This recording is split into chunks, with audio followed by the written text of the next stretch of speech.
La mayoría de los gobiernos y partidos políticos, incluido la plataforma de Claudia Sheinbaum aquí en México, tiene como centro de su discurso político un programa social que no es muy diferente del programa social del nazismo, con la diferencia que ahora se lo enmascara como lucha y promoción de los derechos humanos.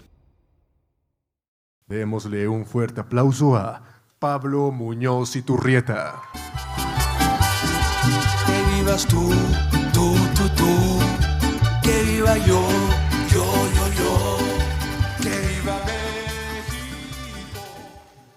Muchas gracias a todos. Agradezco de manera especial a Eduardo por la invitación, a René, Matthew, Mercedes, gracias por tenerme nuevamente aquí con ustedes.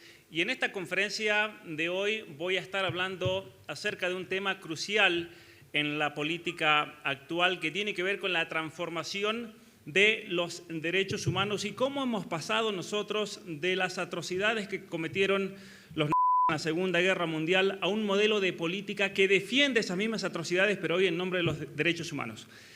Y esto es algo bastante fuerte lo que voy a decir aquí. Voy a comenzar con una frase fuertísima. La mayoría de los gobiernos y partidos políticos, incluido la plataforma de Claudia Sheinbaum aquí en México, tiene como centro de su discurso político un programa social que no es muy diferente del programa social del nazismo, con la diferencia que ahora se lo enmascara como lucha y promoción de los derechos humanos.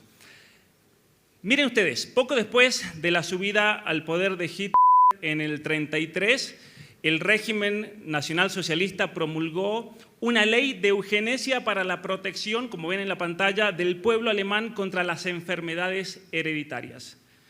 Y deberíamos reflexionar detenidamente sobre este hecho. El primer caso de legislación por el cual un Estado asumió programáticamente para sí el cuidado de sus ciudadanos fue la eugenesia. Y las primeras personas gaseadas por los nazis no fueron los judíos en esos campos de concentración, eso vino mucho después, sino pacientes discapacitados en hospitales psiquiátricos asesinados sin su consentimiento bajo el programa de eutanasia del Tercer Reich a partir del año 1939. Pero las cámaras de gas, esos mecanismos de matanza masiva, no fueron instalados inicialmente por el gobierno de sorpresa. Fueron iniciativas de la comunidad médica alemana. Y cada una de las órdenes de ejecución de eutanasia estaba firmada por un médico alemán. ¿Y por qué digo todo eso? Porque luego de los horrores del nazismo tuvieron lugar los famosos juicios de Nuremberg, donde gran mayoría de los condenados no fueron, sorpresa, jerarcas, sino que fueron médicos. Médicos que, sin mucha diferencia con lo que estamos viendo hoy en día con el COVID y con las vacunas obligatorias y experimentos en seres humanos, lo que estamos viendo es que básicamente se está protegiendo o se están atacando valores fundamentales que fueron protegidos en Nuremberg, pero hoy en día bajo la carátula de los derechos humanos. Aquí tenemos en la pantalla la Declaración Universal de los Derechos Humanos, un documento que, como todos sabemos, fue redactado como una especie de ideal común por el que todos los pueblos y las naciones debían esforzarse para así finalmente proteger nuestros derechos civiles, nuestros derechos políticos, nuestros derechos económicos, nuestros derechos sociales y nuestros derechos culturales. Pero la realidad hoy es que el Estado ya no garantiza la protección de los derechos humanos, sino que se reduce a satisfacer los nuevos derechos basados no ya en quiénes somos como seres humanos, sino meramente en nuestros deseos hedonísticos, en nuestros caprichos, en nuestros deseos muchas veces producto de trastornos psicopatológicos. Es más, la política ha sido reducida a la noción de derechos que ya no son generales, no son derechos universales, ya no son derechos humanos, sino que simplemente son derechos particulares de minorías cuyas identidades cada vez se dividen más. Y yo no estoy diciendo, atentos con esto, especialmente los periodistas que después reportan de estas cosas. Yo no estoy diciendo que estas personas no tienen derechos humanos en cuanto humanos, pero cuando comenzamos a particularizar los derechos, aquí nos encontramos ante una demanda ideológica que termina exigiendo algo muchas veces inmoral en nombre de la libertad y de los derechos humanos. Y así tenemos derechos de la mujer, que siempre es derecho al aborto y que implica siempre la muerte de un inocente, ya no en las cámaras de gas del nacimiento, sino en el vientre de su propia madre. Está el derecho a la muerte digna, que es el del que sufre, no muy diferente a lo que hacían los nazis, ¿qué diferencia hay? Tenemos los derechos del colectivo LGBT, que hoy significa amputar órganos sanos y castrar químicamente a niños con consecuencias que son irreversibles y que padecerán de por vida. Todo con la aprobación de un médico. ¿Qué diferencia hay con lo que vimos en las atrocidades de Alemania? Incluso en Canadá, donde yo vivo, tenemos leyes por medio de las cuales las parejas LGBT tienen el derecho de adoptar entre muchas parejas, 4, 5, 6, 7 parejas, al mismo bebé, donde el bebé se convierte en un objeto del mero deseo. Cuando ni siquiera adoptamos mascotas entre los vecinos de nuestro barrio.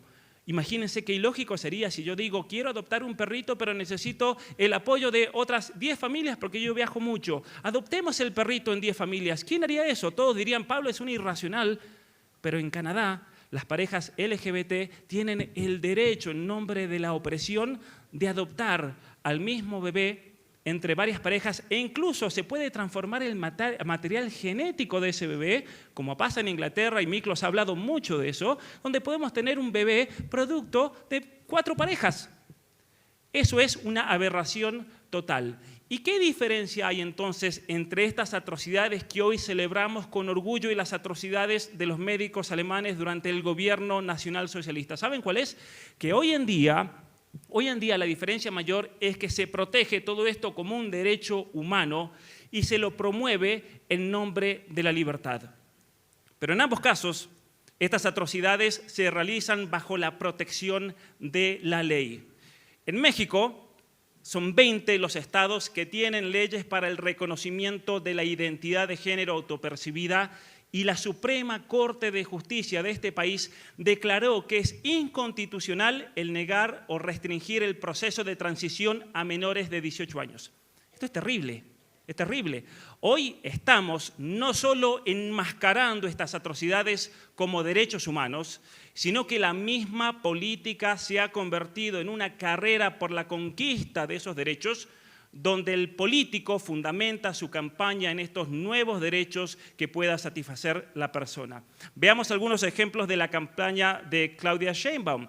Todo absolutamente centrado en la satisfacción de todos estos nuevos derechos. La diversidad sexual, los derechos de la mujer, los derechos a la no violencia, mientras promulga leyes que tienden a violentar y asesinar niñas que todavía no han nacido. ¡Qué contradicción todo esto!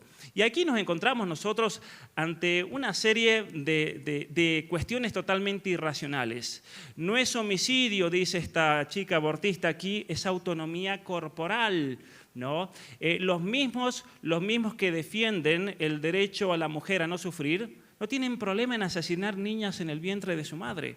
Los mismos que dicen que hay que proteger a la comunidad LGBT porque sufren discriminación, homofobia, transfobia, no tienen problema en destruir el cuerpo de estas niñas para siempre.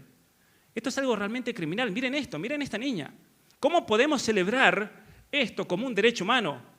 ¿A qué nivel hemos llegado donde políticos aquí en México sostienen eso como su bandera de campaña y toda la masa como tontos van a votar a una plataforma como la de Morena, que es una plataforma criminal? ¿Se entiende? Esto realmente es un problema central.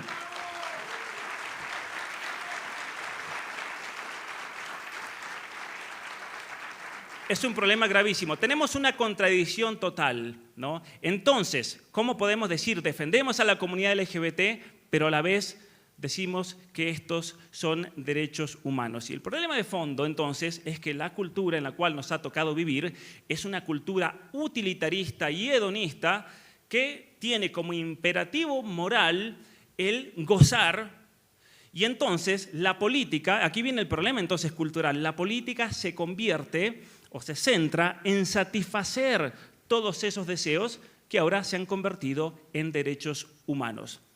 El socialismo decía, toda necesidad genera un derecho. La cultura de la muerte dice, todo deseo genera un derecho.